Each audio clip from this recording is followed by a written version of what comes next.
All right, joining us for a chat, Clinton Wilkins, our mortgage guru. Clinton Wilkins, it's been a while, my friend. How are you? Good. How are you, Todd? Welcome back. Thank you so much. I'm doing all right. I'm hanging in there. It's great to chat with you again. We have a Bank of Canada decision or a rate decision coming up on Wednesday, I do believe. Is that correct? That's right. Wednesday is the big day, December 11th. A lot of economists have been projecting that we're going to see another decrease. I'm on side with them. But there's two schools of thought. Some think that we're going to see a 25 basis point decrease, and some think that we're going to see another jumbo decrease of 50 basis points. So I expect our listeners will be very keen to hear the announcement here on Wednesday. I know I am for sure. I'll bet you are. I'll bet, and all your clients are as well. I saw this story on the Global News website. Canadian real estate watchers are expecting home prices and housing activity to rise in 2025 after what they call a recovery year.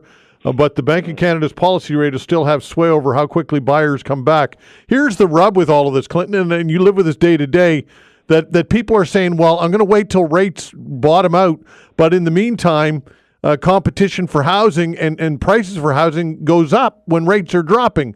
So if you wait around too long, you're not gaining. This is the balancing act, right, that you deal with every day, I'm sure. It's definitely a balancing act, and I can tell you we're seeing that this year. It was very, very busy for us, and I would say was almost one of our best years ever. And I would assume consumers would think that it was maybe 2020 or 2021 when there was just so much activity in the market. But the interesting thing is the clients that we had that were willing to proceed, at higher interest rates, were actually getting accepted offers. And although we didn't see the price decrease here like they did in Ontario and BC, things have really been more level here in Halifax, which I think is much more healthy. It's more healthy for sellers and it's more healthy for buyers. But I think my concern really is once we continue to see the rates go down even more, there are going to be people that go back into the marketplace that weren't in the market before, and it's going to really increase the demand. We certainly do have a lot of demand here in Halifax already, but there is some pent-up demand for people that have been waiting on the sidelines. The one thing that I always say is you're only dating the interest rate, but you're really marrying the home. So that's the one thing that we need to remember. The purchase price of the home, that's not changing once you own it, but rates change from term to term. Yeah, and again, I think this is a good lesson for people who, when rates were hitting their peak here, who had variable mortgages, who pulled the pin on it, and now they might be looking at it and saying, I should have held on to my variable mortgage. I can tell you, certainly a lot of customers are wanting to go back into a variable right now, and especially the new mortgages that we're doing, very, very popular, especially with the rate decreases. They've decreased even more than you and I projected when we started, Mortgage 101 at the beginning of this year. I was, estimating that we're going to see, 100 basis point decrease, but we're already now at 125, and maybe it'll be 150 or 175 here before the end of the year. So it certainly decreased more and quicker than we thought. But that was really driven by what's going on with inflation and really the GDP and the job numbers here. The one thing that I'm really watching is what's going on in the U.S. Obviously, that can have some impact. Again, it's not a one-to-one impact on what's going on in the U.S., so don't get me wrong. But what's going on in the bond market and, some of the policy that may come out of the U.S. can certainly impact us here in Canada. What has a bigger impact from a psychological level on a purchaser? Is it the price or the rate or both? I think it's both, but I think from a consumer perspective, I think we're just so kind of numb to the price. We're like, okay, prices are going up across the board on everything. I think we're numb to maybe purchase prices of real estate, especially since 2020. I mean, we've seen 5 years of really healthy price growth here in Halifax. I think people get the sticker shock with the rate because obviously the rate is impacting the payment.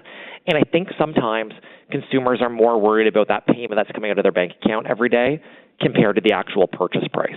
I'm not sure anyone actually remembers the interest rate. I've been doing this for almost 20 years. I'm in 19 years. It'll be 20 years next year. And I bet if we surveyed all the customers that we did mortgages for even 3 and 5 years ago, they wouldn't remember the exact interest rate that they had. I'll bet. Another story of interest that I sent along to you, I want to get your take on it. This off the CTV website. This is a new report looking into home ownership affordability reveals an unsettling picture on how far out of reach owning a home is becoming in Canada. The survey from Leger shows 67% of Canadians can't comfortably afford their monthly housing costs above about $1,700 per month. So again, you're living this every day as well. I'm sure you get calls on a daily basis and emails from people every day. What's your kind of takeaway on this story? I agree with it. I think that the housing cost has increased faster than, wages have paced. That has been, impact of interest rates and, rental costs and purchase price and inflation across the board. The one interesting thing that I saw, there was an article on All Nova Scotia here, I think last week, and one of the major landlords in Halifax has said the demand for apartments is starting to decrease. That's the first time that I've seen anything around a decrease in, demand. And they said that the average price for a two-bedroom apartment now in Halifax has gone down, and it's just under $2,500 a month. So I would agree with the article.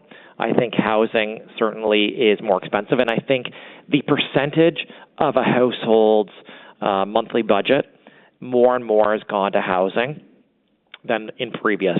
And that's one thing that we've just had to adjust, I think, as Canadians. I think the incomes will continue to increase, but I hope that we get to a plateau type situation in the housing cost. And I think we will if we can get more and more supply on hand. That was our biggest issue here in Halifax, driving the price and the price increases even in real estate. There hasn't been enough supply to eat up the amount of demand here in our marketplace. Okay, another story I want to throw at you, and I know that you're able to pivot, so I'm going to do this. Stats Canada says investors represented 3 in 10 residential property buyers in Nova Scotia from 2018 to 2020. That's the highest volume of such buyers among provinces where data is available. And are you seeing this? And would many of these property buyers be coming in with cash, or would some of that be mortgaged, or both? I would say 90% of buyers are getting a mortgage.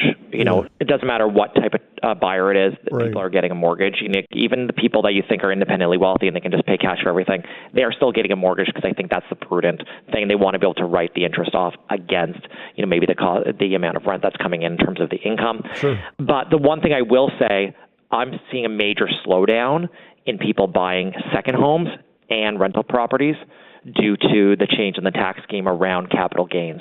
So, yes, maybe in 2020, 2021, up to midway even through this year, we saw a lot of transactions from second homes and rental properties, but that has really slowed since the changes that have come out from the federal government. All right, so that tells me that if creating housing is the key, that's perhaps working. What are your thoughts? I think it's working, and I think the change with the federal government around capital gains has slowed down these investors, and I think it's given more of an opportunity for people to buy owner-occupied properties. Mm-hmm. So I think that's really positive.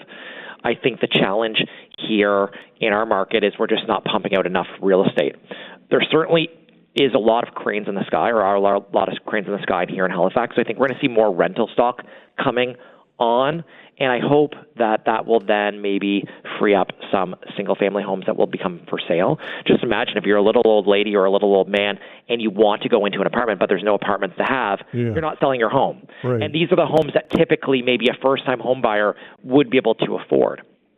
Might be a fixer-upper, for example. Mm-hmm. So I'm very optimistic in terms of what we're going to see next year, and I'm going to go out on a limb that we're going to see at least a 5% price growth.